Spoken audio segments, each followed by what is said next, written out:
Aujourd'hui, on va parler d'une zone qui a complètement changé la façon d'attaquer dans le football moderne, le demi-espace. Tu l'entends partout, il se place dans le demi-espace, il reçoit entre latéral et central, il est dans le couloir intérieur, etc. Et pourtant, beaucoup de joueurs, et même des coachs, l'utilisent sans vraiment savoir pourquoi cette zone est aussi forte. L'objectif de cette vidéo, c'est simple, à la fin, tu dois être capable d'identifier le demi-espace en match, de comprendre à quoi il sert, et surtout de savoir comment l'enseigner à l'entraînement. Et juste avant de rentrer dans le concret, si tu veux progresser sur ces sujets tactiques avec des contenus simples, applicables et pensés terrain, abonne-toi à la chaîne et active la cloche. Ça aide énormément et toi, ça te garantit de ne rien rater des prochaines vidéos. Bon, on va poser les bases. Quand on parle de demi-espace, on ne parle pas d'un petit endroit magique. On parle d'une lecture du terrain. Alors, imagine la largeur du terrain découpée en 5 bandes verticales. Un couloir à gauche, un couloir à droite, un axe central, et entre l'axe et chaque couloir, tu as 2 zones intermédiaires. Ces zones-là, ce sont les demi-espaces qu'on appelle aussi inside channels ou alors half space, dans la littérature anglo-saxonne évidemment. Et ce qui rend ces zones si intéressantes, c'est leur statut défensif. L'axe est souvent densifié et verrouillé. Les couloirs sont surveillés par les latéraux, mais le demi-espace, lui, c'est une zone entre 2 responsabilités, qui doit sortir le latéral, le central, le milieu, et c'est exactement là que tu commences à créer de l'inconfort chez l'adversaire. À partir de là, on comprend pourquoi le demi-espace est devenu central, notamment avec l'essor du jeu de position. L'idée n'est pas de faire tourner pour faire tourner, l'idée c'est de se placer dans des zones qui donnent plus d'options, plus d'angles, plus de connexions, tout en restant orienté vers le but. Parce que un joueur qui reçoit dans le demi-espace, il a souvent le meilleur des deux mondes. Il garde des options proches de l'axe, comme un joueur intérieur, mais il a aussi la possibilité de ressortir dans le couloir, de renverser, de jouer une diagonale avec des angles naturels beaucoup plus dangereux. Et surtout, son champ de vision reste tourné vers le but, ce qui accélère la prise de décision. Concrètement, à quoi ça sert en match ? Première illustration, casser une ligne quand tu trouves un joueur entre le latéral et le central. Souvent dans le dos du milieu adverse, tu es déjà en train de connecter des lignes. Tu obliges la défense à faire un choix. Soit elle sort fort et elle ouvre l'espace ailleurs, soit elle reste compacte et elle te laisse du temps pour te retourner, fixer et jouer vers l'avant. Deuxième utilisation, créer du décalage parce que le demi-espace te permet de jouer des passes qui ne sont ni des centres ni des passes axiales, facile à lire, entre guillemets. Une passe depuis le demi-espace vers la surface ou vers le second poteau ou vers l'ailier opposé, c'est souvent plus difficile à anticiper et à défendre. Troisième utilisation, gérer le tempo. Les équipes qui dominent ne forcent pas en permanence. Elles alternent, elles attirent, elles fixent, elles temporisent, puis elles accélèrent. Et le demi-espace sert énormément à ça parce que tu peux y progresser sans t'exposer autant qu'en plein axe, tout en gardant évidemment une menace directe. Maintenant, si on veut être encore plus opérationnel, il faut se poser la question. Qui occupe le demi-espace ? Souvent, tu vas avoir 3 profils. Le premier, c'est le milieu offensif ou le relayeur haut. Le 8 qui se projette ou le 10 qui se place entre les lignes. C'est lui qui reçoit, qui se met de 3 quarts, qui peut jouer en remise ou se retourner. Le deuxième, c'est l'ailier intérieur.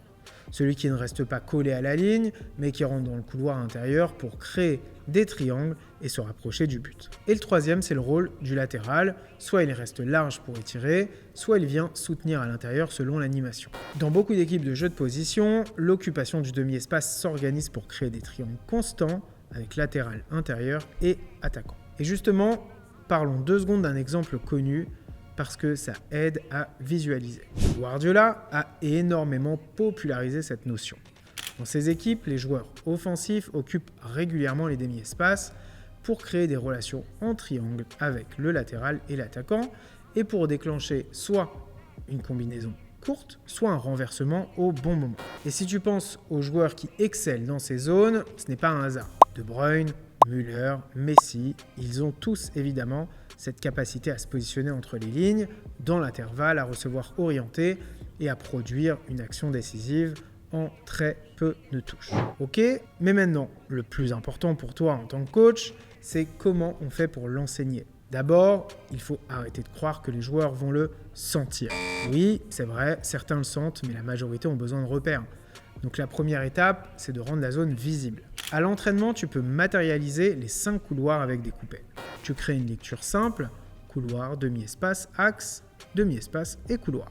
Et ensuite, tu installes un jeu de position où tu donnes une consigne très claire. Pendant un temps, tu limites l'accès à l'axe pour forcer les jeunes à se connecter via les demi-espaces. L'objectif n'est pas de punir l'axe, c'est de créer une habitude. Lever la tête, identifier la zone libre et se rendre disponible au bon endroit. Une fois que les joueurs comprennent où se situe la zone, tu passes à la deuxième étape, créer un réflexe d'utilisation. Là, un format simple fonctionne très bien, un jeu réduit en 5 contre 5 ou 6 contre 6 sur demi-terrain avec une règle de progression.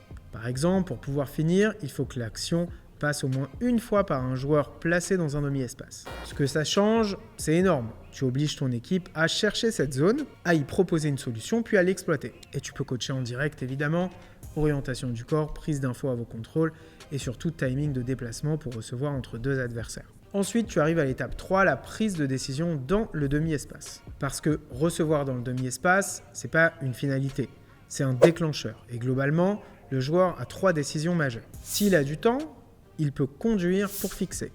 Il attire, il engage, il provoque une sortie et derrière, il libère une passe. S'il est pressé, il joue en 1 ou 2 touches, souvent en remise, sur un 3e homme. Et s'il voit la profondeur, il joue entre les lignes ou dans le dos sur un appel. Pour travailler ça, le plus efficace, c'est une situation analytique simple. Tu passes des mannequins ou des plots pour simuler la ligne défensive. Tu fais recevoir le joueur dans le demi-espace et tu lui donnes une contrainte de temps. Il reçoit et il doit enchaîner rapidement. Soit il rentre vers l'axe, soit jouer dans la profondeur, soit ressortir dans le couloir opposé. Là, tu éduques la vitesse de lecture et tu rapproches le geste de la réalité du match. Évidemment, tu adaptes selon l'âge, sinon tu vas perdre tout le monde. Avec des U9 ou des U11, tu ne pars pas sur des demi-espaces comme si tu l'étais en cellule vidéo. Tu restes simple, tu montres qu'il y a des zones où on peut recevoir entre deux et être moins pressé. Tu utilises des repères visuels, tu valorises les appels dans l'intervalle et tu cherches surtout à ancrer un réflexe de disponibilité. Avec des U13, U15, tu peux commencer à mettre des contraintes. Touche limitée, obligation de passer par la zone, contrôle orienté, prise d'infos, etc., etc. Tu construis réellement la méthode. Et avec des U17 et des seniors, tu montes en intensité. Pression réelle, temps réduit, obligation d'être efficace, parce qu'à ce niveau-là, le demi-espace se ferme très vite. Donc tu travailles surtout l'exécution. Recevoir, orienter, jouer vite et enchaîner juste. À ce stade, on peut faire un mini scénario de séance pour que tu vois comment ça s'enchaîne sans te noyer dans 1000 consignes. Tu démarres par un rondeau orienté où tu insistes sur l'idée largeur d'abord, intérieur ensuite. Le but, c'est d'habituer les joueurs à se déplacer pour créer une ligne de passe dans le couloir intérieur. Tu cocheras surtout la posture. Épaules ouvertes, tête qui scanne et soutien en diagonale, pas sur la même ligne. Ensuite, tu bascules sur un jeu de position avec les couloirs matérialisés.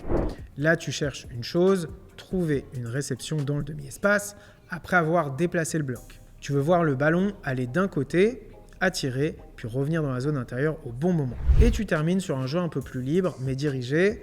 Tu donnes une intention, par exemple, après avoir fixé côté fort, on renverse et on attaque la surface. Et à la perte, tu peux ajouter une règle simple, réaction immédiate, parce que dans le jeu moderne, l'occupation du demi-espace n'a de sens que si l'équipe reste connectée et capable de presser après la perte. Avant de conclure, je te donne 2 erreurs que je vois tout le temps. Et si tu corriges déjà ça, tu gagnes un niveau. La première, c'est quand le joueur se lance et se place dans le demi-espace, mais sur la même ligne, il y a le porteur. Résultat, il est facile à marquer, il n'ouvre pas d'angle et il ne crée pas de relation. Le deuxième, c'est quand il reçoit fermé, face à sa propre défense. Là, tu perds l'avantage de la zone. Donc tu martèles, épaule ouverte, contrôle orienté, prise d'infos avant que le ballon arrive. On est bon, on boucle. Donc le demi-espace, c'est pas un concept réservé à l'élite, c'est tout simplement une réalité du jeu que tu peux intégrer à tous les niveaux, à condition d'avoir des repères simples.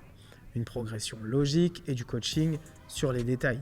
Orientation, angle, tempo et décision. Alors si cette vidéo t'a aidé, pense à mettre un like, ça aide énormément à faire remonter le contenu. Dis-moi en commentaire ton contexte à toi. Tu coaches quelle catégorie? Est-ce que tes joueurs arrivent déjà à recevoir entre le latéral et le central? Et évidemment, abonne-toi à la chaîne si tu veux d'autres vidéos comme celle-ci avec des idées correctement applicables sur le terrain. On se retrouve très vite pour la suite.